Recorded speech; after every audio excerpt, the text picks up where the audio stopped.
Hello fellow Rebels and fellow Vanguardians, this is Rebel Rebellion, and this time I'm going to give you a deck profile on my Nova Grappler deck. This was recently previewed on games 1, 2 and 3 when I was facing Rhiannon and her Great Natures.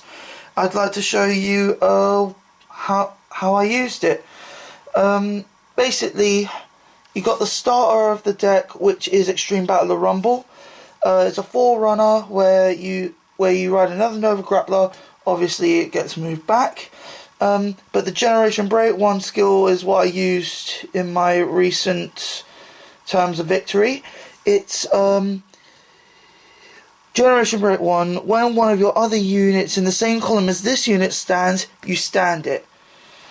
So if you got something like Extreme Battler Xander, and you've got this behind it, they instantly stand with an additional 10k and even more force. So that's Extreme Battler Rumble at 1. Triggers. There are 6 critical triggers. 2 of them are the Beast Deity Death Stingers, and 4 of them are staples, 4 Red Lightnings, just in case I need them for guard, and also just in case I want to unflip some damage to do even more damage.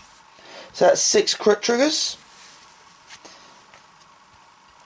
3 of the stand triggers. That's it's Energy Girls.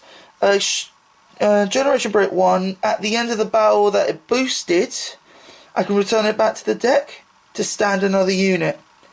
That has actually helped me in some of my games in recent past, and I actually got top 8 in Bexley because of this. So I would actually recommend this at 3.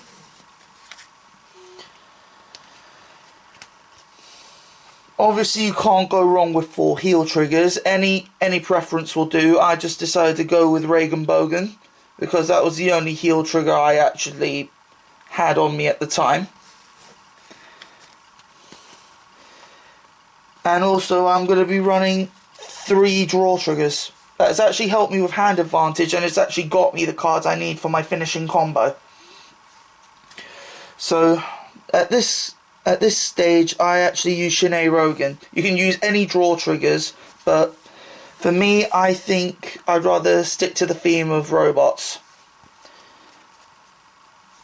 So we've got those, the grade 1s. We run 4 of the Strider Sister, which is Extreme Battler Asherid. 3 of them are signed promos, and 1 of them's a rare. It's actually helped me to either get Victor to my hand, and it's also good for helping me with Stride Fodder, just in case I don't have the necessary grades. So that's 4 Asherid. 4 Screaming and Dancing Announcer Shout. It's good for a first turn thing, so I can just rest it to ditch a card to draw a card. It helps me with Legion, and it also helps me at this stage, just in case I decide to go first and I've got this in my hand. So that's going to be 4 shouts.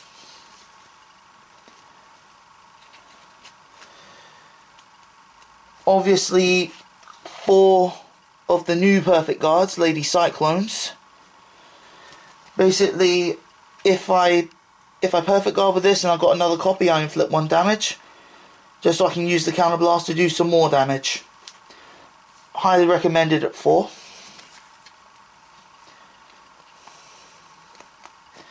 And then 2 Energy Chargers. When they're called to rearguard, you Soul Blast 2, draw a card. It's also good for hand advantage, but it's got 5k power, so I only use this for boosting only if I need to.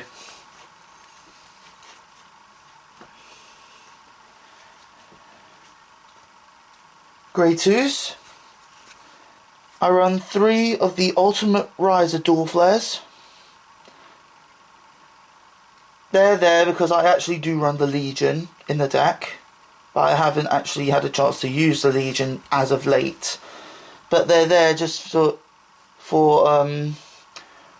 rumble as well, so I can actually get up to 14 or just stack the triggers on this. But still, it's actually good for me.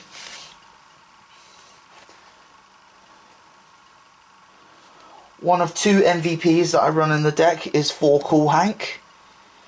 Cool Hank's Generation Break 1 ability is when it attacks the Vanguard and it gets boosted, you counterblast 1, standard unit, gains 5k.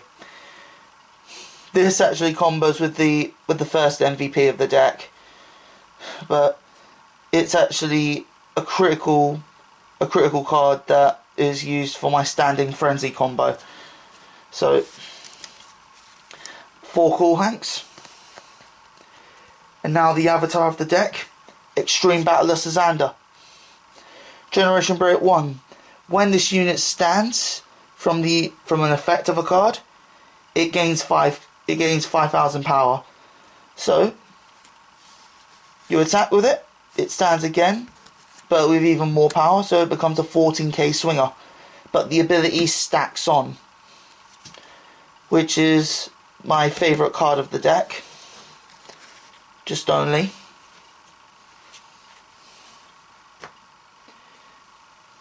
Grade 3s. You run 3 Ultimate Rise and Mega Flare.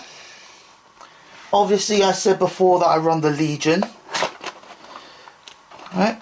And that being said, it's also good for me to actually get cards back in the deck, so I don't ever deck out,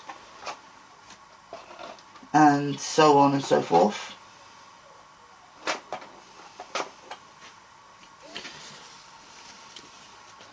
The Tech-ins are Extreme Leader Rybird.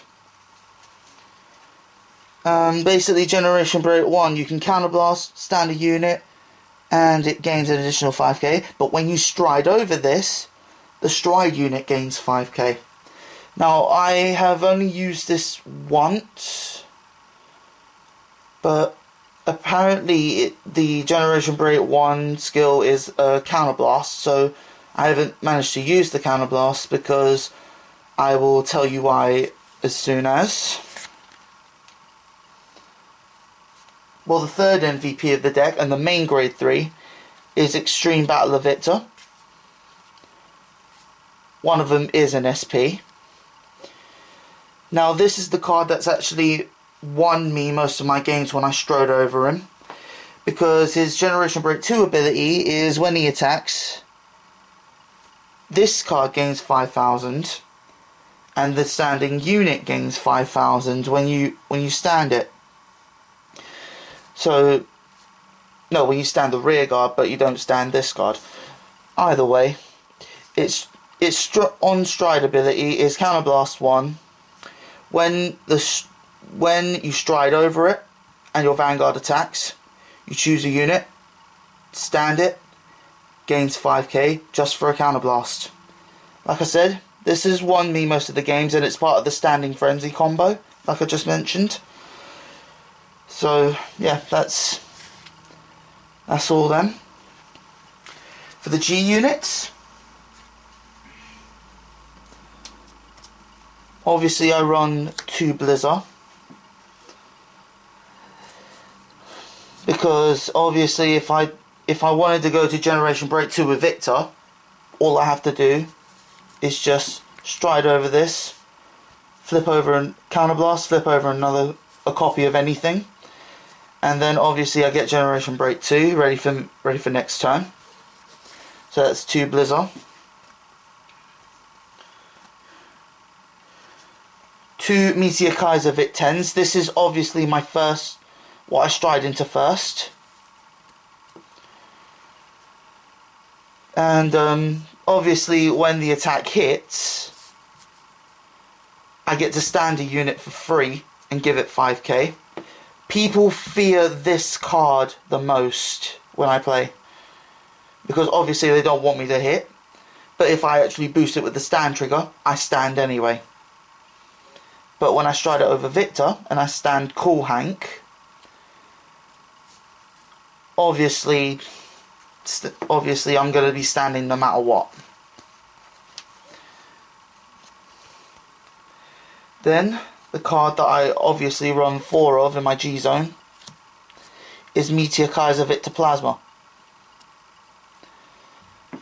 Okay, the actability is you counterblast 2, you flip a copy of itself face up, and it gains the following ability.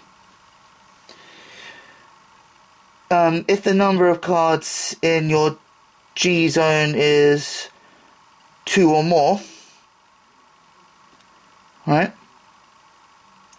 It gets a minus drive.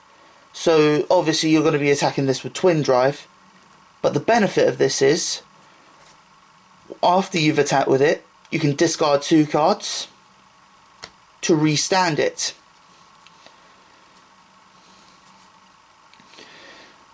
And you get another twin drive. So you're going to be plussing yourself 4 cards. But just minus 2 at the end. So I hope you guys enjoyed the deck profile. And this is one of the main candidates I'll be taking into nationals, so I will hope to see you guys at Manchester. Peace, dudes.